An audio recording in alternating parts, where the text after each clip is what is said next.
diagnosis for the first time. With that in mind, I'd like to introduce you to Anne-Marie Jennison, a parent advocate who will share firsthand her family's journey for answers and what can happen when seemingly unattainable information brings a new reality, a new sense of community, and most importantly, a new sense of hope. Thank you, and please welcome to the stage Anne-Marie Jennison.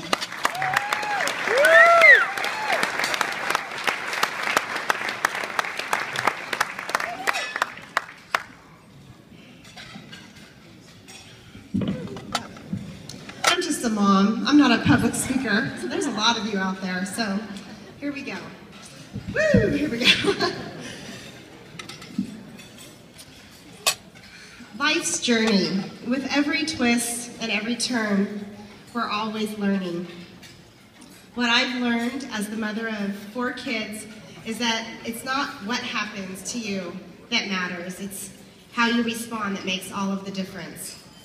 This is the key, I believe, to dealing with and coping with life when it doesn't seem to turn out the way we imagined it would. The other thing I've learned from being a mom comes from one of our favorite children's books, Hermie the Common Caterpillar. In this book, little Hermie is a plain green caterpillar. Each day he sees other animals. He sees a beautiful butterfly with wings to fly. He sees a bright red ladybug with perfect spots. He sees a snail with his very own house to live in. And he sees a strong ant who could carry a pine cone. Hermie just can't figure out why he was made to be so common. With each animal he sees, he says to God, "Why do you make me so common? Why can't I be beautiful? Why can't I be strong? Why can't I fly?" And each time, God replies, "Don't worry, Hermie, I'm just not finished with you yet." And these words are words that get me through my darkest of days. The world changes, progress is made, and you know what? God's work is never done, and that's a pretty neat concept to hold on to. My husband Jeff and I are college sweethearts. From the very beginning, we dreamed of having 4 children.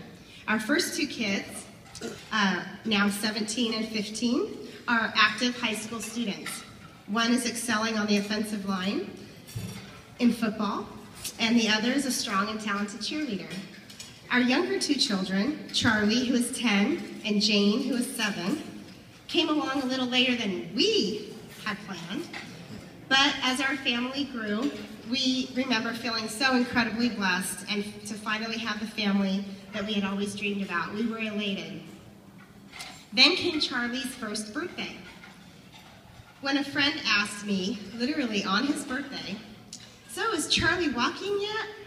And I was quick to respond, "No, but he's not even crawling. But you know what, everybody tells me he's not going to go to kindergarten not being able to walk." Well, that day, I was referred to the regional center who assessed Charlie. And that was the day our lives took on a new normal. We began the process of learning that our child was not reaching milestones and that our child needed help. Thus began years of therapy and doctor appointments, day in and day out, therapists and doctors pointing out all the things that were wrong with Charlie and all the things that needed to change and improve with Charlie. Finally, at age 3, he was diagnosed with mild cerebral palsy. We were told that most likely it was due from him having a stroke in utero. A few months later after his diagnosis, Jane was born. When she was 9 months old, we began to realize that she was developing almost exactly like Charlie did. Could it be that both children had a stroke in utero? That's what we were told after 2 rounds of genetic testing from 2 renowned hospitals came back normal. Eventually, Jane was also diagnosed with mild cerebral palsy. Have you ever felt like you were stuck in the mud, just army crawling through the sludge and darkness, not knowing when you'll ever see the light at the end of the tunnel? Well, that's what life was like for us for years. We felt like Hermie, the common caterpillar. Why can't we have play dates at the park? Why can't our kids participate in activities like other kids? All the while, our intuition told us that it wasn't really cerebral palsy. They displayed most of the characteristics of CP, yet their brain MRIs were normal. We were already entrenched with every form of therapy we could find: horseback riding, acupuncture, physical, occupational, speech, even hyperbaric oxygen therapy. Charlie and Jane were progressing, but we were burning out. Time and money were stretched thin, so we slowly began to believe that, you know what it is. Someday, perhaps in heaven, we would find our answer. Fast forward to this very event, the Global Genes Gala 2013, when Jeff and I sat in the audience, hearing a UCI geneticist speak about how quickly science had changed and how a newly available test called exome sequencing had been used to diagnose siblings with a rare disease. All of a sudden, this little Hermie advocate perked up, and curiosity was piqued once again. By the end of the event, we had connected with Dr. Virginia Kimonis, who's here tonight from UCI, and made plans to meet with her soon after the gala. Our appointment with her was a pivotal one. After learning about exome sequencing, we decided to send our blood to a genetic lab in Maryland to be tested, knowing that a definite answer wasn't guaranteed. But I'm thrilled to tell you that after 7 months of waiting for the results, we received the news just this past May that there is a name. There's an accurate diagnosis for Charlie and Jane. Charlie and Jane do not have cerebral palsy. What we learned is that Jeff and I both carry the same mutation in the N-glycanase. That took me like 3 weeks to learn how to pronounce, by the way.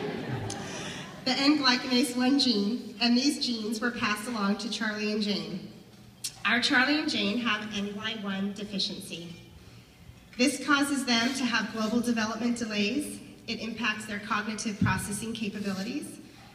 They have hundreds of seizures a day, and they don't produce tears, and they're at risk for liver abnormalities. What's amazing is that there are only 12 others with N-gly1 deficiency in the world.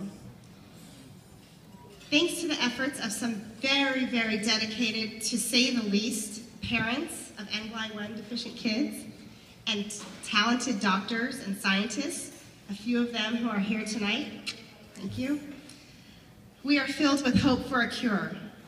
What's even more amazing is how incredibly wonderful it is to have an answer, to have knowledge, and most of all, to be connected with others who understand and who want success for each other's children.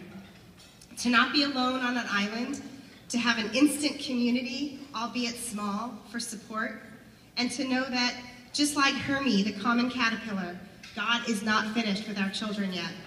Perhaps Jane's dream of becoming a hairstylist, Charlie's dream of becoming a priest or a game show host. We call him Ryan Seacrest, you never know. We think those will become a reality. And thanks to exome sequencing, we're out of the mud. Our family is re-energized, and we believe that the possibilities that the future holds is endless. There isn't a cure yet for the N-gly1 community, but having a diagnosis means that it's time to roll up our sleeves, dust ourselves off, and focus on the future.